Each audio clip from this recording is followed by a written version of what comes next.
Rahman novel फिगारे इश्कम Likhari Zoya Shah किस number 45 पेशे खिदमत है।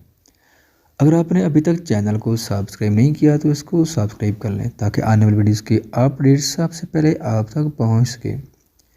ये खोल क्यों नहीं रहा, अल्लाह पाक प्लीज़ हमारी मदद करें। कामते हाथों के साथ उसने दरवाजे के हैंडल को मरोड़ते हुए गड़बड़ा कर कहा और फिर पीछे देखा। वो साया उसके बिल्कुल करीब आ चुका था।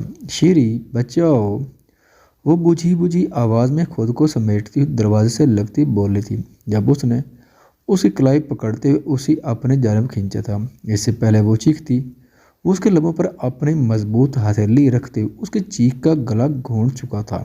सर को झटक कर वो मुसलसल चीखने की कोशिश करती मगर सब बेसूद था। उसके हाथ पर हाथ रखकर उसे हटाने की सही में उसने उसके हाथ पर नाकान से खराशियाँ डाली थी।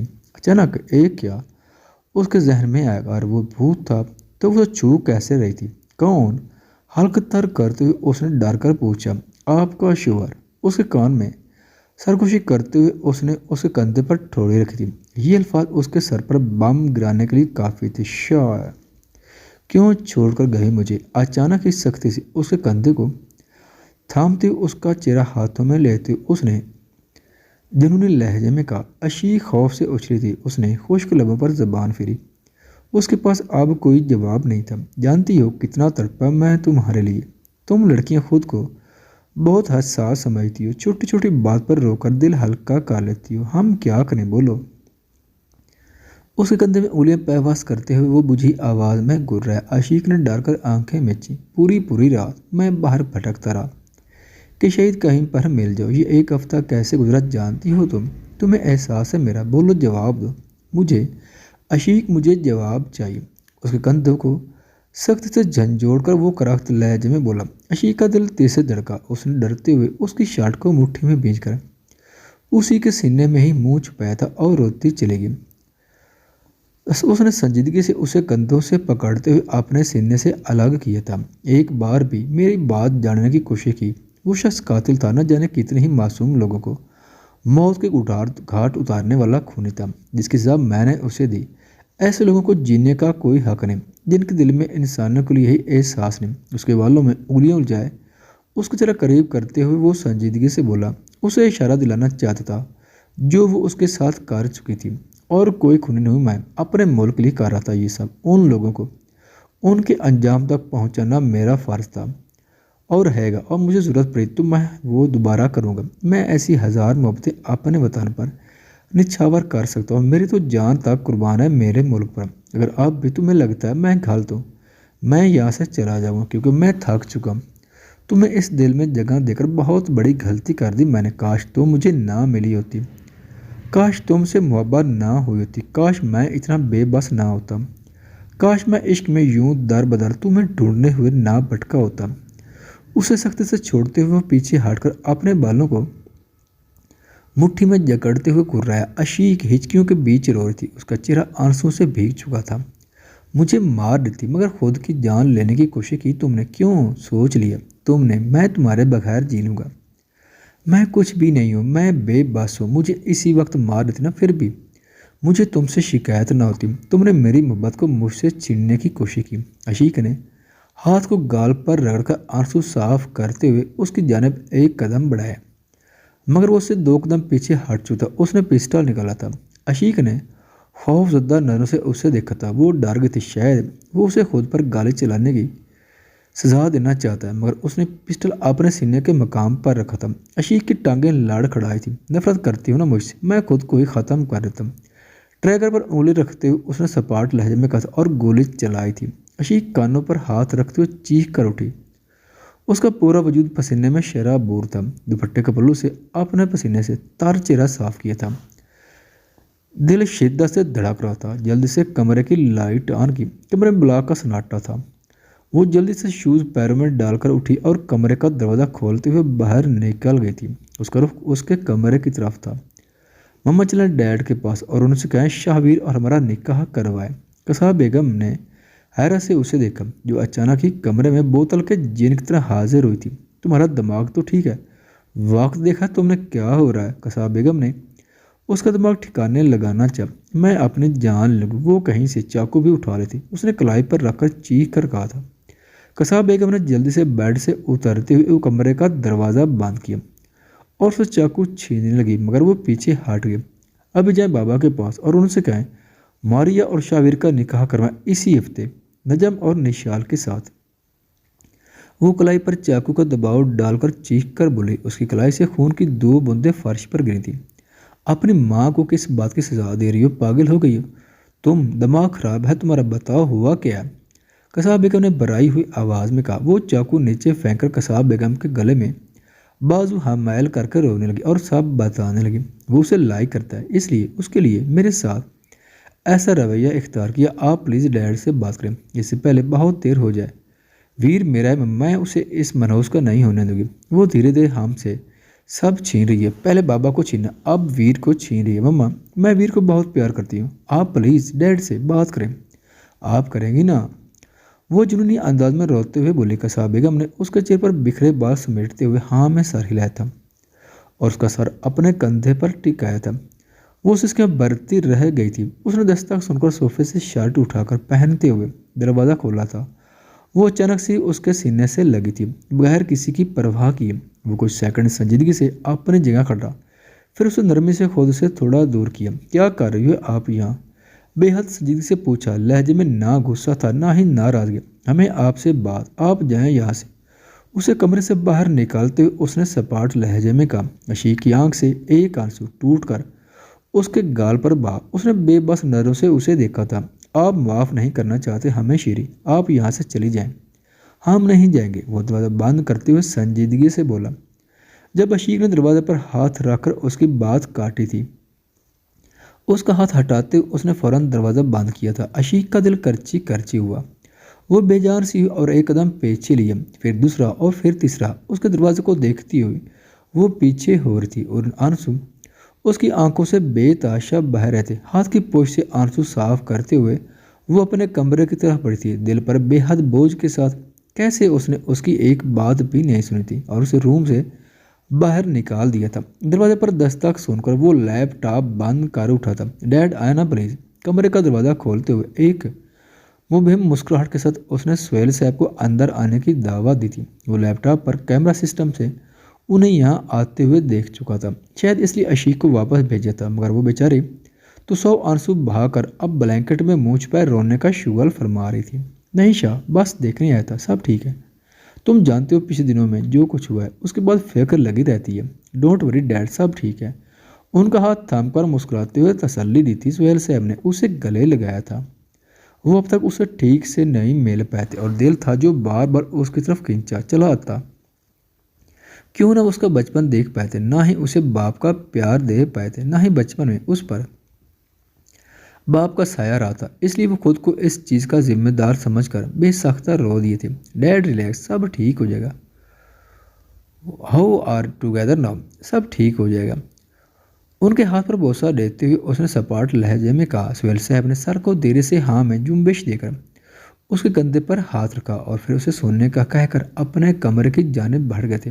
अगली सुबह आपकी चाय। आगा साहब हरा से पीछे पलटे थे। कसाब बेगम को उनसे बात करना गवारा नहीं कर रही थी। उनकी चाय टेबल पर रखते हुए बोली थी और उनकी जानिब देखा भी था। कसाब मेरी बात सुनो। आगा साहब के बुलाने पर वो रुकी थी। यही तो वो चाहती थी कि वो उसे रोके। आगा, अब कोई फ़ायदा नहीं बात सुनने का। कसाब बेगम ने नजरें झुकाया, खफा लहजे में कहा। आगा साहब उसका हाथ थामते हुए उसे सोफे पर बिठा गए थे। कसाब, मुझे माफ़ कर दो, मैं माफ़ी चाहता हूँ, लेकिन मैं ये बोझ दिल से नहीं हटा पा रहा। वो मेरी बच्ची है कसाब, मैं इसलिए उसे यहाँ लाया। मैं समझती हूँ आगा, मेरी भी तो बेटी है। कसाब बेगम ने नजरें झुकाए शीरीन लहजे में कहा। आगा साहब ने मुस्कुराकर उसे देखा। लेकिन आज मैं आपके पास अपनी बेटी की खुशियों के लिए आई हूँ आगा। मैं वो हाथ जोड़ते हुए उनकी जानिब देखकर बोली। आगा साहब ने परेशानी से उसके हाथों पर हाथ रखे थे। मारिया शाहवीर को पसंद करती है। एक माँ आपके पास आई है अपनी बेटी के लिए। आगा, आप सुहेल भाई और शहनशाह साहब से बात करें। आगा साहब ने संजीदगी से उन्हें देखा, फिर कुछ पल गहरी सोच में पड़ गए थे, क्योंकि ये बात उन्होंने भी गौर की थी। एंगेजमेंट के फंक्शन में मारिया का ध्यान शाहवीर की तरफ था।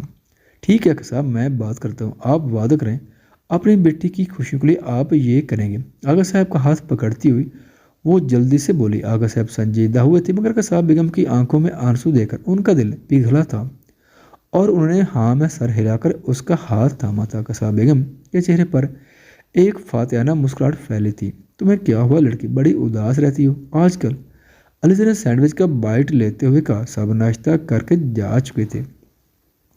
इस वक्त डाइनिंग हॉल में अलीजा, निशाल, सुनेरा, अशीक और ज़ारा थी, जो शादी की तैयारियों के बारे में डिस्कशन के साथ साथ हंसी मजाक भी कर रही थी। मगर अशीक का उतरा हुआ चेहरा देखकर आखिर अलीजा ने पूछ ही लिया। हाँ, मैंने भी नोटिस किया, कुछ उदास रहती है। निशाल ने उसके चेहरे पर फैली उदासी देख कर कहा। कुछ भी नहीं आपी, वो बालों की लिट कान के पीछे अड़सती हुई धीमे लहजे में बोली। चलो गर्ल्स, हमारे लिए चाय बना कर लाओ। दायम ने उनकी गुफ्तगू में मुलव्वस होते हुए पास पड़ी कुर्सी पर बैठते हुए कहा। उसके हमरा हरब, शान और शाहवीर भी थे। हम क्यों बनाएं, जाओ खुद बना लो। अलीजा ने मुंह मरोड़ा। निशाल ने शर्माकर नजम को देखा, जो उसके शर्माने पर गला फाड़ कहकर लगाने को तैयार था। हम बनाते हैं शाहवीर की लोर इतनी नजरें खुद पर महसूस कर वो जल्दी से उठी थी। अलीजा ने माथा पीटा था, भला क्या जरूरत थी उसे बताने की।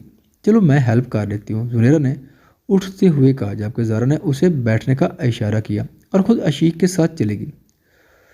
जुनेरा ने हरब को देखा, जो उसे ही संजीदगी से देख रहा था।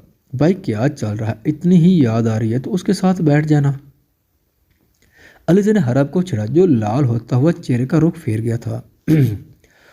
जुनेरा ने हंसी दबाई थी। मारिया फोन पर उंगलियां स्क्रॉल करती हुई वहां से गुजरी, जब शाहवीर को देखकर वो रुकी थी। अरे तुम कहाँ जा रही हो, आओ बैठो, चाय आती ही होगी।